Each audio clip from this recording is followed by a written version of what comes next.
before we start. Okay, cool. Yeah. So on your lowest time frame, okay, cool. You said your lowest time frame is the 15-minute. Okay, cool.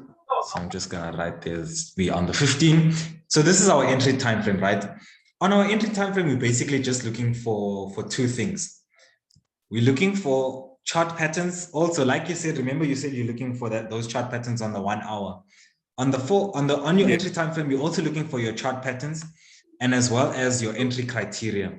So what we mean by our chart patterns is that we want to see maybe on our entry time frame the same thing that maybe you look for on the 1 hour. Maybe if on the 1 hour you saw this is what you're trading, maybe you're looking for this and this is your zone of interest. On that 15 minutes, which is your entry time frame, when prices come up to this area here, you're looking for the exact same thing. You're looking for a chart pattern. It doesn't matter whether that chart pattern is a nice ascending structure. It doesn't matter whether the chart pattern is another head and shoulders or double bottom or whatever the case is. In this area where you're looking to take that trade, you're also looking for a chart pattern as well on your entry time frame. Because this chart pattern that you're finding on your lowest time frame is going to help you with refining your entry, because you know that, let's just say, you know that on a, let's just say this is your H1, this is your H1 structure. You know that on your H1 structure,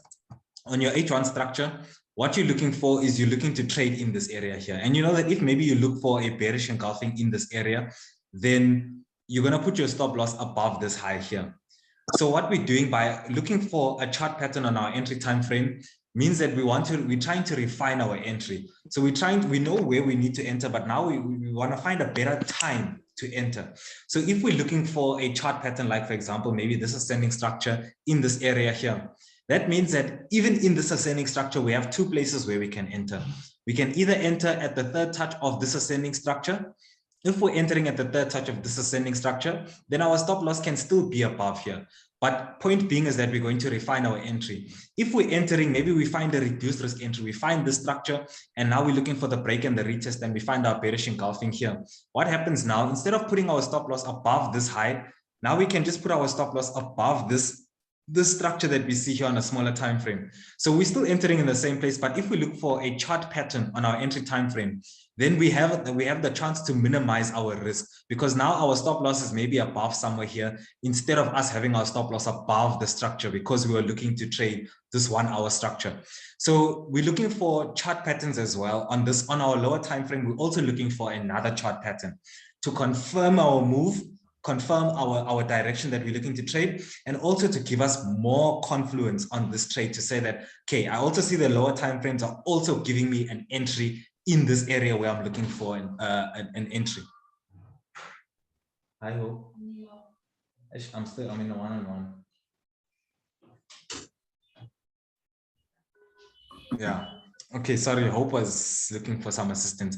But nonetheless, yeah, those are the reasons why we're also looking for a chart pattern. Now, our entry criteria would basically just be our candlestick confirmation.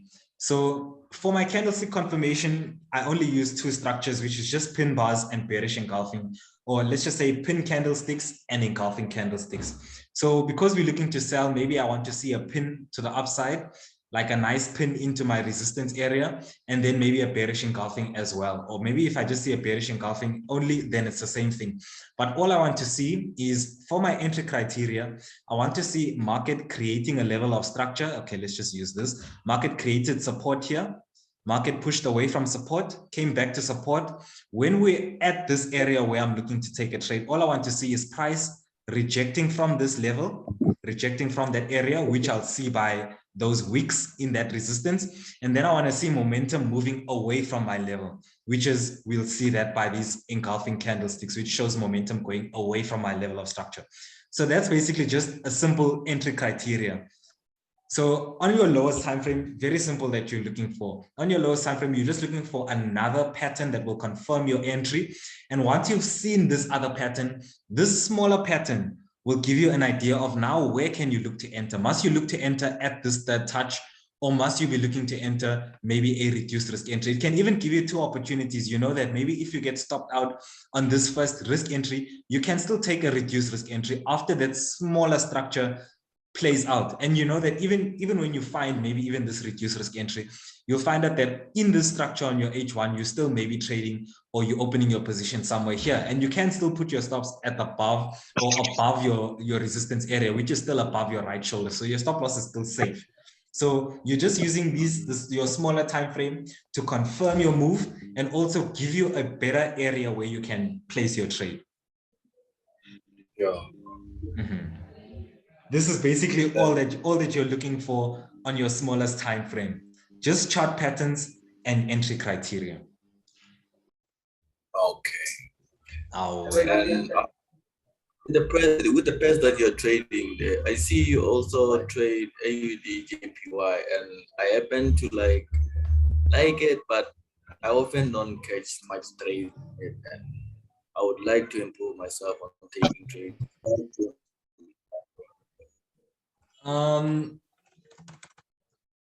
I think I'm trying to think about how to answer this question in the most valuable way possible. But I guess the work, I guess, is just still on your end, because GJ does give structures like the same structures that maybe AJ gives or CHF JPY.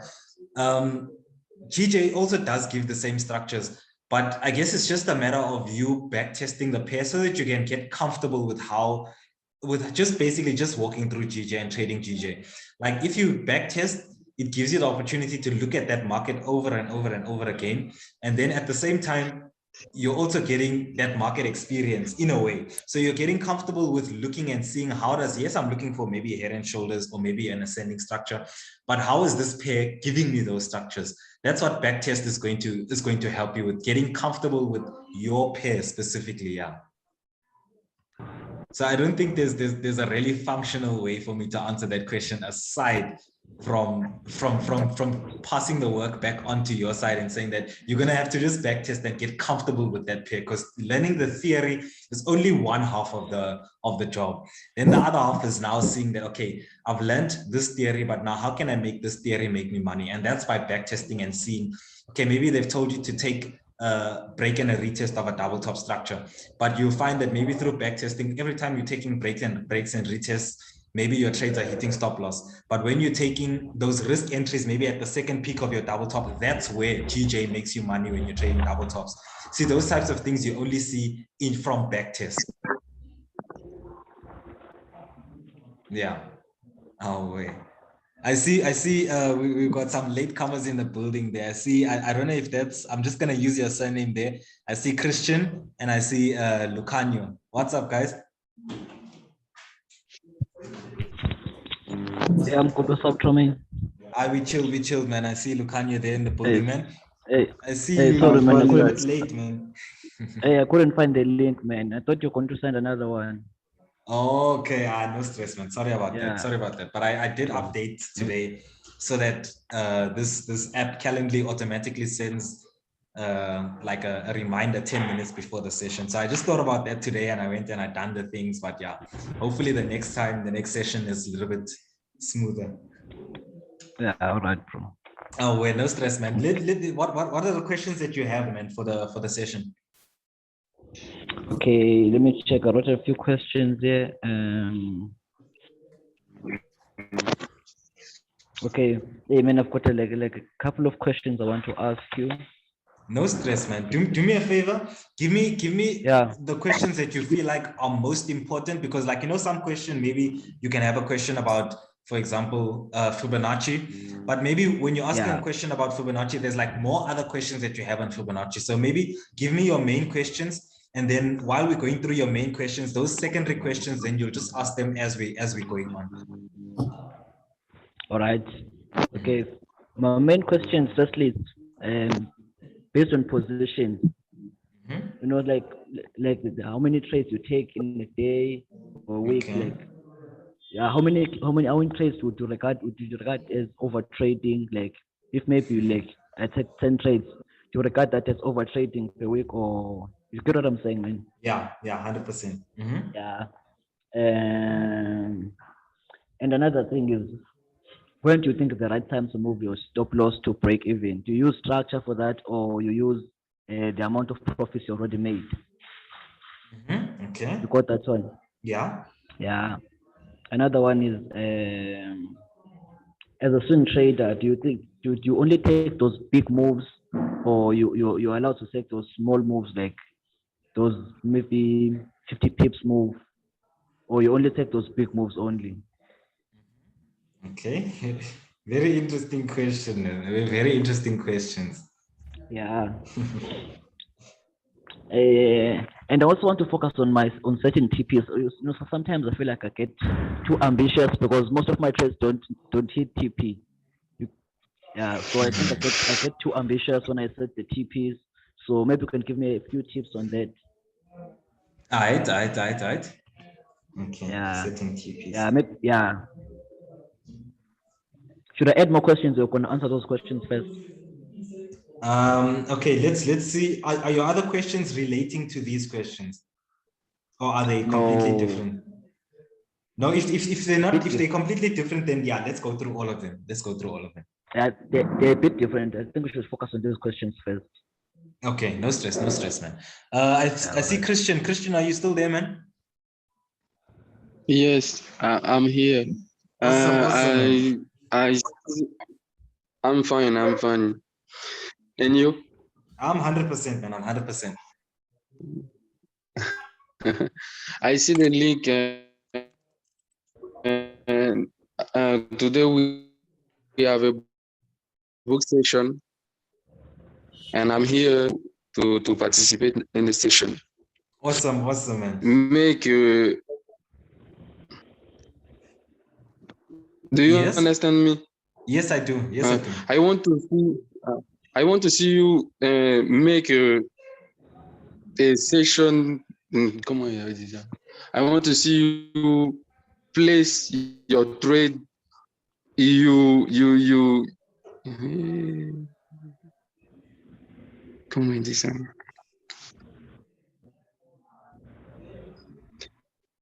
You want to basically see me place a live trade. Yes, I want to see. I want to see you place a live trade. Not here, man. I want to see you place the structure when you have not do when you come in the market.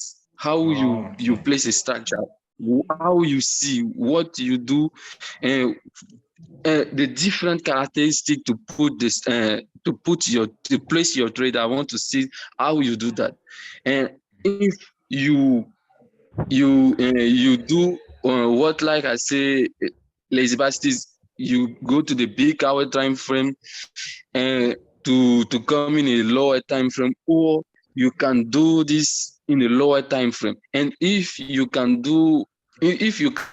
place your structure and do your strategy in the lower time frame, what's a bigger time frame you can take? You can take the 4-hour time frame to put and to search your momentum, and 1-hour time frame to place a structure, and 15-hour time frame to place a position. If I can do that, if you can do that, and I want to see you place a position. I want to see you make a trade. You can deserve or a fast the structure you put now, and I want to see you place your trade.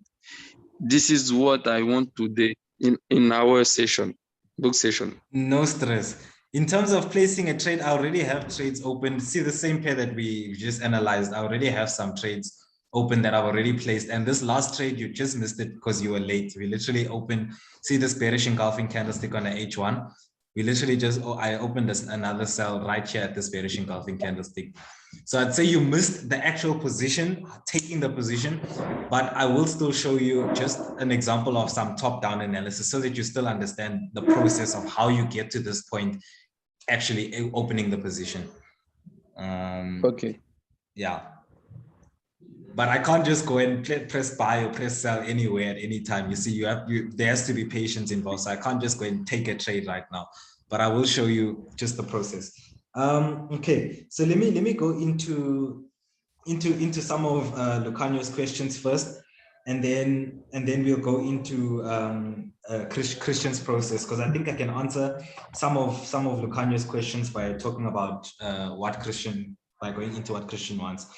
So going into the positions now, man, I'm so sorry to put the work back on you, Lucanio, dude.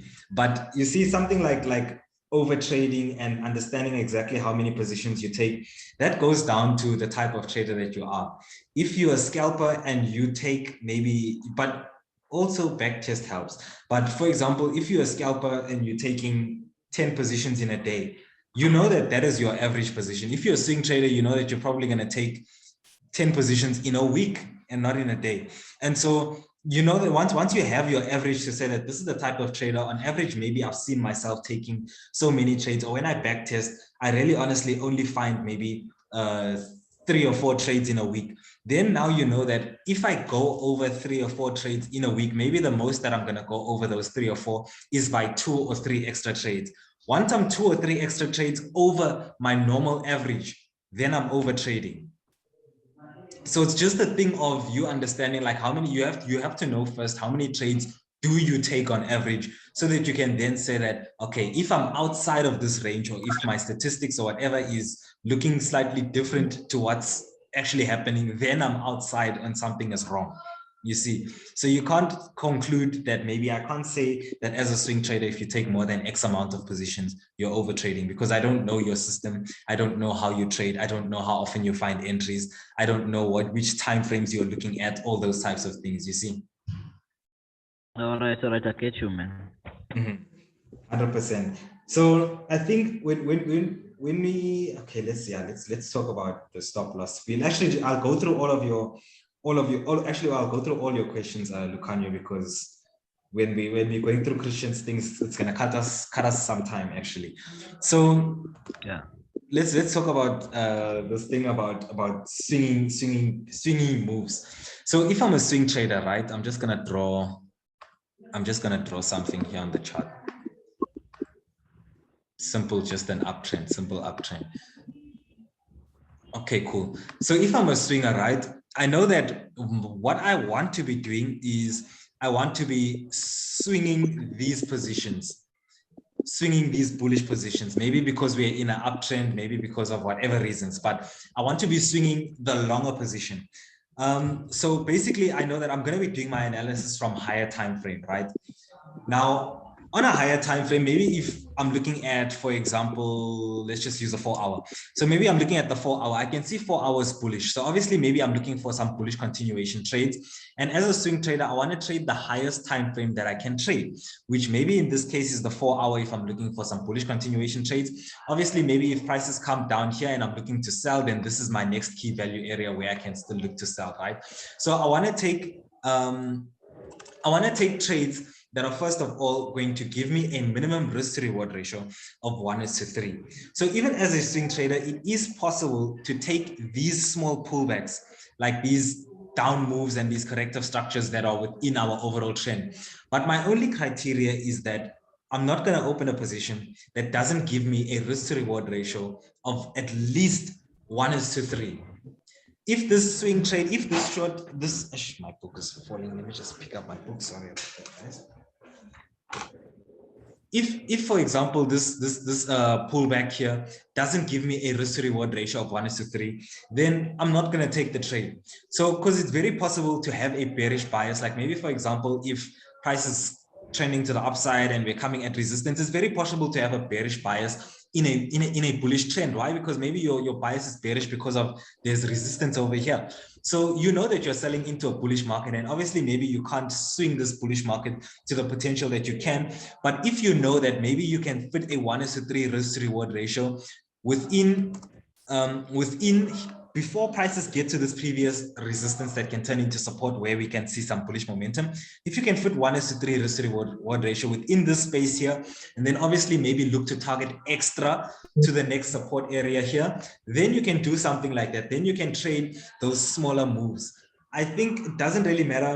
As a swing, you're swinging, right? What matters more is the time frames that you're using for your confluence, and not so much what kind of a trader you're on, because you can be a swing trader and say that I'm a swing trader, but even on a 1 hour, it's possible to find a trade on a 1 hour that can give you a stop loss of maybe less than 15 pips.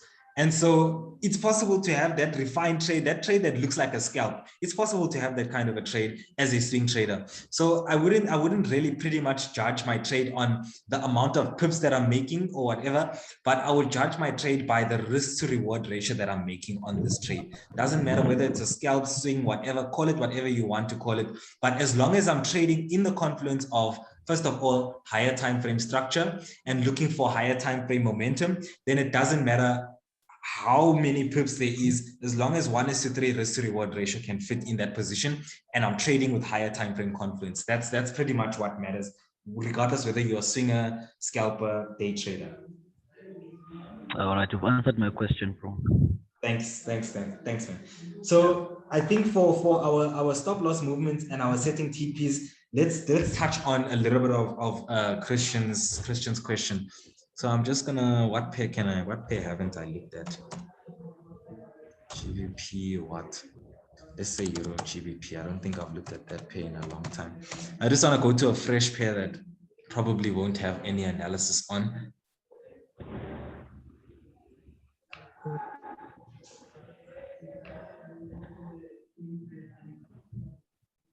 Okay, cool. There is analysis on this pair. Let's just delete all of this.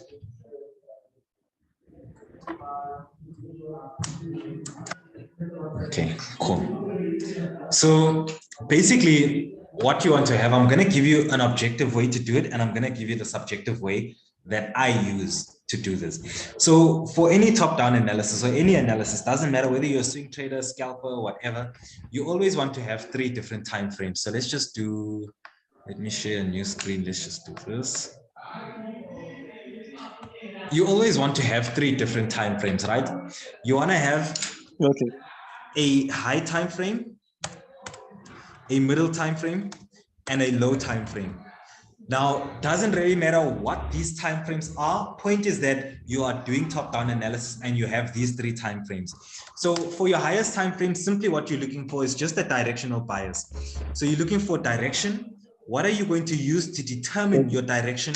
Is you're going to use structure. So I'm telling you how I do it, but point being is that you want a directional bias from your higher time frame. How you're going to find your directional bias, maybe you're not trading the same way I trade. Maybe you trade Fibonacci, using Fibonacci. So even if you use Fibonacci, maybe you can see that there's an impulse and there's a retracement, and the 0.618 is an area where you want to enter using a Fibonacci. So even that is identifying and using something to determine a directional bias. You are saying that when my price gets to my 0.618, I want to sell. So you still are determining a directional bias, but I'm being specific to my processes, and I'm saying that I'm using structure to find a directional bias. Why do I use structure? Because I always want to see, first of all, where's my market trending, whether we're moving up, whether we're moving sideways. So I know how to handle this market. Am I treating this market like a range, or am I treating this market like a trending market? I need to know what market I'm in. No matter what market I'm in, whether I'm in an uptrend, downtrend, whether I'm in a sideways market, I can do 2 things. I can buy and I can sell. What matters more is that I'm using structure, all the information that I have about my structure, to find out which direction I'm trading.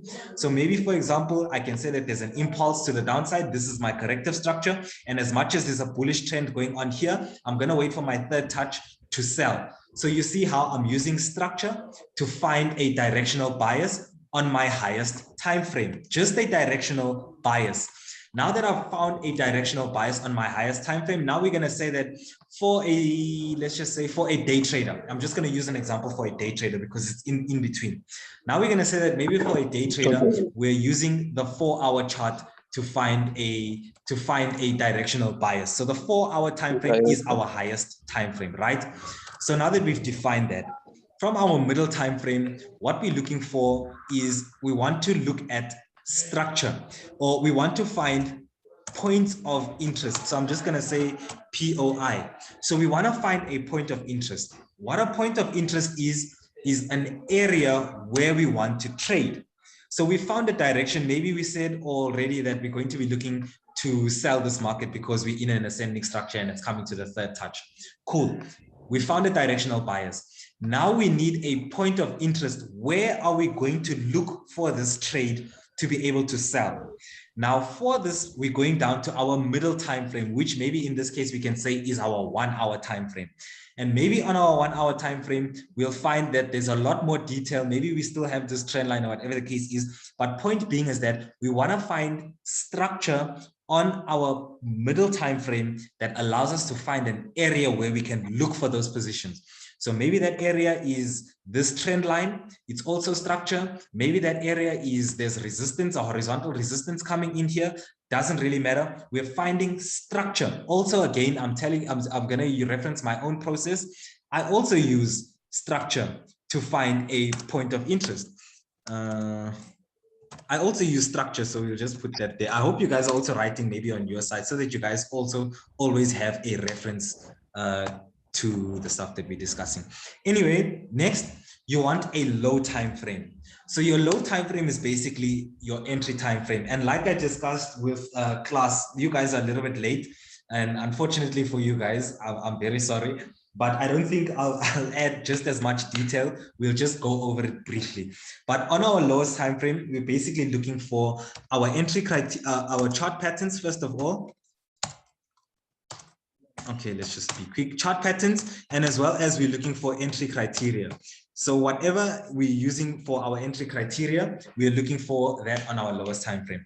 Now, maybe for this example, we're going to say that our lowest time frame is the 15-minute because we're talking about maybe a day trader. So we've said that the highest time frame is our 4-hour, where we're just looking for which direction do we want to trade based off the 4-hour structure, which is the safest direction where we can be able to trade and find 4-hour momentum, because we want to trade higher time frame structure. On our middle time frame, which we said is now the 1-hour time frame, we're looking for points of interest. So now that we've seen where higher time frame momentum is going, because that's the direction we want to trade, now we want to see which higher time frame structure can we use to enter this position. That's where we're using our middle time frame now to find points of interest. Now on our lowest time frame, this is the time frame that we are looking for our entries. So on our lowest time frame, which we said was the 15, we're looking for our chart patterns and our entry criteria. So which means that on our 15-minute, we're looking for another structure, maybe that looks like this, coming towards our bigger time frame. Remember, we said that there's a big trend line here where we're looking, and that's our point of interest. When price is at our point of interest, we want to find a chart pattern that is going to tell us where and how to enter this market, because obviously, maybe if we see that this chart pattern is not an ascending structure and maybe it's impulsive price action that does something like this, maybe now we know that because prices have been very impulsive to our area, we're not going to look to trade at this resistance trend line that we're looking to trade. We're going to wait for prices to break structure in our direction, and we're going to look for reduced risk entries. So like we said, the reason why we're on that 15-minute looking for chart patterns is to tell us how to enter this market. Do we look for a risk entry at that area because we see prices correcting to our area of resistance and giving us more confirmation? Or are prices impulsing to our area where we want to sell? And so we need to exercise patience and wait for prices to give us a reduced risk entry setup by breaking structure. So that's why we look for these chart patterns first on our lower time frame to tell us how are we going to look for this entry. Once prices have given us nature to say how we're going to look for this entry, now we look for our entry criteria, which is our chart patterns. So after price has shown us where we're looking for this area, now we know I'm looking for my candlestick structures in this box here, or I'm looking for my candlestick structures at that retest of my double top structure. So this is basically the process that you want to follow. Now, I just want to go and show you on the chart just to make sure Christian is 100% there. I'm just going to show you on the chart. We're going to do something very similar. And Zoom just told us we have about 10 minutes left. Okay, cool. Doesn't really matter. Let's just make sure that we are on euro pound. So we say that maybe we're looking at this on the 4-hour. So what we want to do on the 4-hour is we want to find or determine a directional bias. 100%. So for the structure that we see here on the 4-hour, what we can conclude is that we've seen prices making a low, we've seen prices making a high. Then after we've seen prices making this low and this high, we've only seen structure developing at these areas. So after that, we've seen this new low, and we've seen, I guess, just equal highs. I don't know if you want to count this high as well, but we've seen equal highs there. But nonetheless, point being is that prices have been playing around these levels of structure over here. So if we look at where we are right now towards in this larger overall structure, we're at the support. Yes, we've broken the support, but we've concluded before, or we can see that previously the price action has broken the support correctively. So instead, we don't look at this as an exact line, but we look at this as a zone, as the low of a range. And we know that from if prices are moving sideways, we're looking to buy from the low of the range, and we're looking to sell from the high of the range. So we've determined a directional bias from a 4-hour to say that because prices are at support, because we're moving sideways, it makes a lot more sense maybe for us to look for some bullish continuation than it does for us maybe to look for sells, because we don't really see price action saying that here on a 4-hour directional bias, we're trending down. We mostly see prices moving sideways. So now that we've seen our directional bias, we know that we're bullish. On the 1 hour, what we're doing is we're looking for our structure. So levels of structure that will allow us to trade a bullish bias. So now that we're on the 1 hour, what we'll observe is just our levels of structure. Are you... No, you didn't yet. Yeah, we're here in the building. Yeah, I'm still in the session. Cool. So now we're on our 1 hour time frame, and we're looking for some structure. So on the 1 hour time frame, we can obviously see that prices are trending to the downside. So we'll just take into account our extreme resistance and extreme support. So extreme resistance, after we've seen that, we've seen prices coming down to create a low. After we've seen this low, where's the next high? Is this high over here. After we've seen this high, we've seen prices making another low. So we know that this is the next low that our trend line should be touching. So, okay, cool. We've kind of violated this low. So let's use that next low over there. Nonetheless, what we can see is prices obviously being in a downtrend.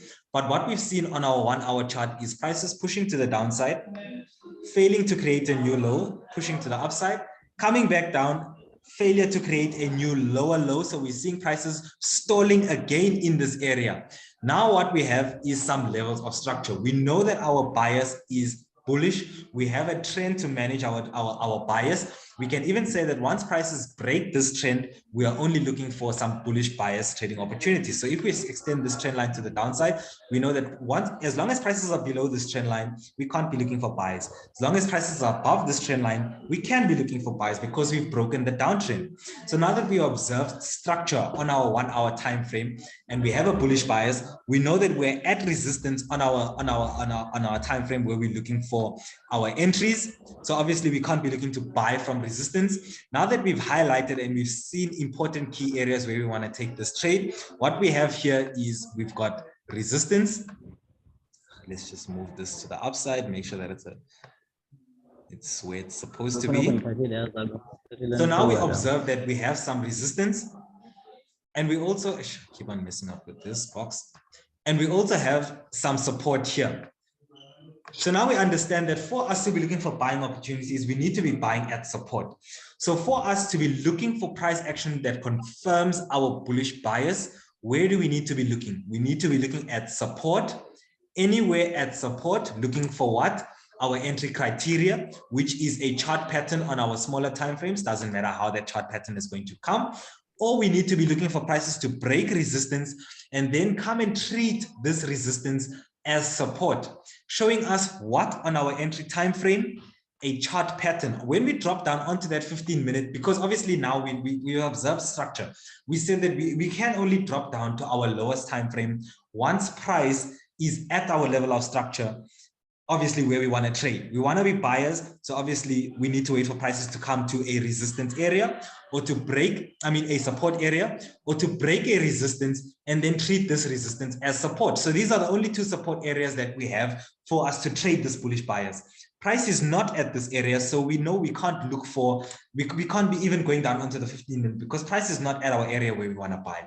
So for this example, unfortunately, we won't be able to drop down onto that lowest time frame, but we can still forecast and say that we are looking for prices to come to this area and give us structure on our lowest time frame to be able to look for that buy that we forecast Obviously, we're trading higher time frame momentum because we've concluded a directional bias using the 4 hour. We're looking to trade off higher time frame because we're looking for those points of interest on a 1 hour. All the 15-minute is there to do, all the smaller time frame is there to do is help us enter, find a place and a valid reason to press buy or to press sell on our MT4s.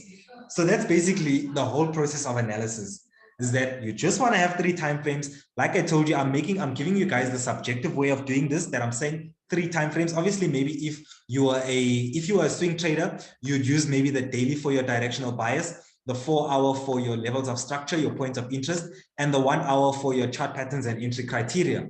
If you are a scalper, maybe you'd use the 1 hour for your directional bias, the 15-minute for your points of interest, and then the 1 minute for your your chart patterns and your entry criteria. What matters is that you're finding a directional bias from your higher time frame, because you always want to be trading higher time frame structure. You're finding points of interest from a higher time frame because you want to be trading at those higher time frames levels of structure.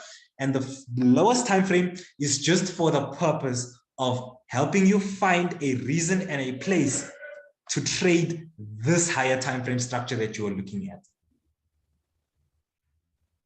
Christian, how are you feeling, man?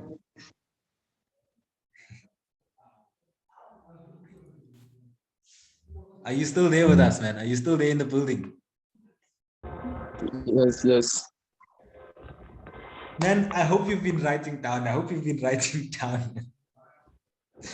Because that's what you placing a trade is the last thing, should be the last thing on your priority list. I think what you should first off be doing is finding a process for yourself, right?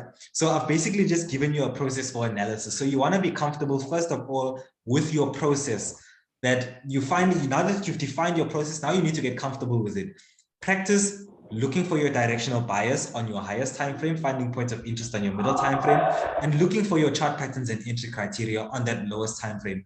And once you're comfortable with your eyes seeing these things and being able to trade these things, I guess just a little bit more automatically, or without you really having to think about that, I need to do this.